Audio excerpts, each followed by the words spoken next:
नमस्कार। 8 से 9 मई 2025 की मध्य रात्रि को पाकिस्तानी सेना ने सैन्य बुनियादी ढांचे को निशाना बनाने के इरादे से पूरी पश्चिमी सेना पर भारतीय वायु क्षेत्र का कई बार उल्लंघन किया। यही नहीं बल्कि पाकिस्तानी सेना ने नियंत्रण रेखा पर भारी कैलिबर वाले हथियारों से गोलीबारी भी की। अंतर्राष्ट्रीय सीमा और नियंत्रण रेखा पर लेह से लेकर सरक्रीक तक 36 स्थानों पर 300 से 400 लगभग ड्रोनों का इस्तेमाल घुसपैठ का प्रयास करने के लिए किया गया। भारतीय सशस्त्र बलों ने काइनेटिक व नॉन काइनेटिक साधनों का उपयोग करके इनमें से कई ड्रोन्स को मार गिराया। इतने बड़े पैमाने पर हवाई घुसपैठों का संभावित उद्देश्य वायु रक्षा प्रणालियों का परीक्षण करना और खुफिया जानकारी इकट्ठा करना था। ड्रोन के मलबे की फोरेंसिक जांच की जा रही है। प्रारंभिक रिपोर्ट्स से पता चलता है कि वे तुर्की के असीस गार्ड सोंगर ड्रोन्स हैं। इसके उपरांत रात में पाकिस्तान के एक सशस्त्र यूएवी ने भटिंडा सैन्य स्टेशन को निशाना बनाने की कोशिश भी की, जिसे पकड़ा गया और उसे निष्क्रिय कर दिया गया। पाकिस्तानी हमले के जवाब में पाकिस्तान में 4 हवाई रक्षा स्थलों पर सशस्त्र ड्रोन लॉन्च किए गए। इनमें से एक ड्रोन एडी रडार को नष्ट करने में सक्षम रहा। पाकिस्तान ने जम्मू कश्मीर के तंगधार, उरी, पुंछ, मेंढर, राजौरी, अखनूर और उधमपुर में भारी कैलिबर आर्टिलरी गन और सशस्त्र ड्रोन्स का उपयोग करके नियंत्रण रेखा के पार गोलीबारी भी की, जिसके परिणाम स्वरूप भारतीय सेना के कुछ जवान हताहत हुए और घायल हुए। भारतीय जवाबी कार्रवाई में पाकिस्तानी सेना को भी बड़ा नुकसान पहुंचाया गया। इसके अलावा पाकिस्तान का गैर जिम्मेदाराना व्यवहार फिर से सामने आया। 7 मई 2025 को रात 8:30 बजे एक असफल अकारण ड्रोन और मिसाइल हमला करने के बावजूद पाकिस्तान ने अपना नागरिक हवाई क्षेत्र बंद नहीं किया।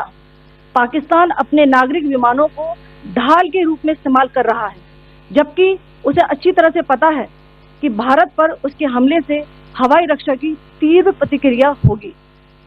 यह भारत और पाकिस्तान के बीच अंतर्राष्ट्रीय सीमा के पास उड़ान भरने वाले अंतर्राष्ट्रीय उड़ानों सहित नागरिक विमानों के लिए सुरक्षित नहीं है। यहाँ स्क्रीन शॉट में पंजाब सेक्टर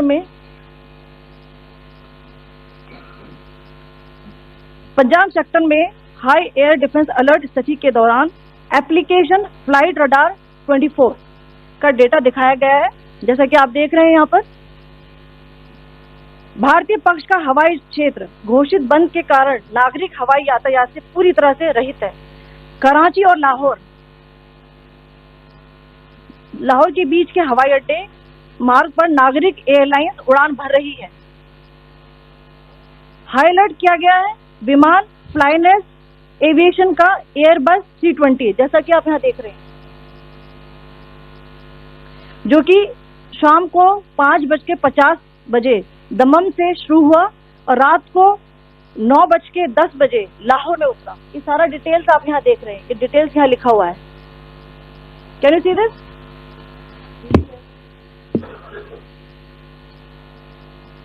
भारतीय वायुसेना ने अपनी प्रतिक्रिया में काफी संयम दिखाया और इस प्रकार अंतर्राष्ट्रीय नागरिक विमान सेवा की सुरक्षा सुनिश्चित की। धन्यवाद। जय Hind.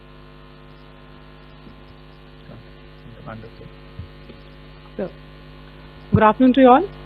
On the intervening night of 8-9 May 2025, Pakistan military carried out multiple violations of Indian airspace along the entire western border with an intent to target military infrastructure. Pakistan military also resorted to firing of heavy caliber weapons along the line of control. Along the international border and line of control, drone intrusions were attempted from Leh to Sarkreek at 36 locations with approximately 300 to 400 drones.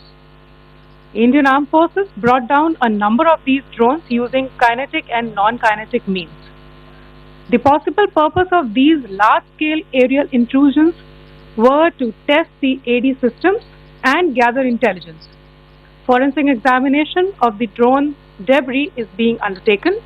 Preliminary reports suggest them to be of Aziz Guard Songa drone of Turkey.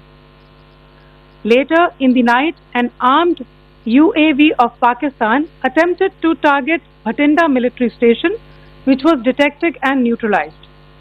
In response to the Pakistani attack, armed drones were launched at 4 air defense sites in Pakistan. One of the drones was able to destroy an AD radar. Pakistan also carried out artillery shelling across the line of control using heavy caliber artillery guns and armed drones at Kandahar, Uri, Poonch, Mendhar, Rajouri, Akhnur and Udhampur in Jammu and Kashmir area, which resulted in some losses and injuries to Indian Army personnel. Pakistan Army also suffered major losses in Indian retaliatory fire.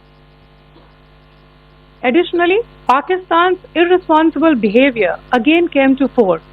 Pakistan did not close its civil airspace despite it launching a failed unprovoked drone and missile attack on 7th May at 8:30 hours in the evening.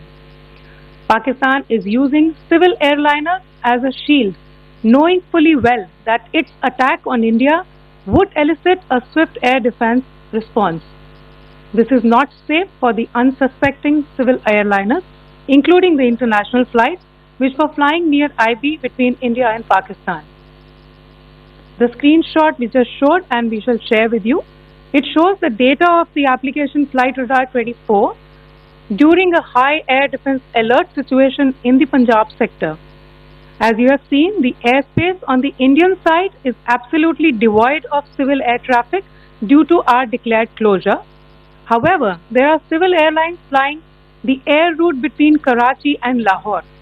Amongst the other civil aircraft that you can see, we have highlighted an aircraft which is Airbus 320 of Flynas Aviation, which was originated from Dammam at 1750 hours and landed later at Lahore at 2110 hours in the night. Indian Air Force demonstrated considerable restraint in its response, thus ensuring safety of international civil carriers.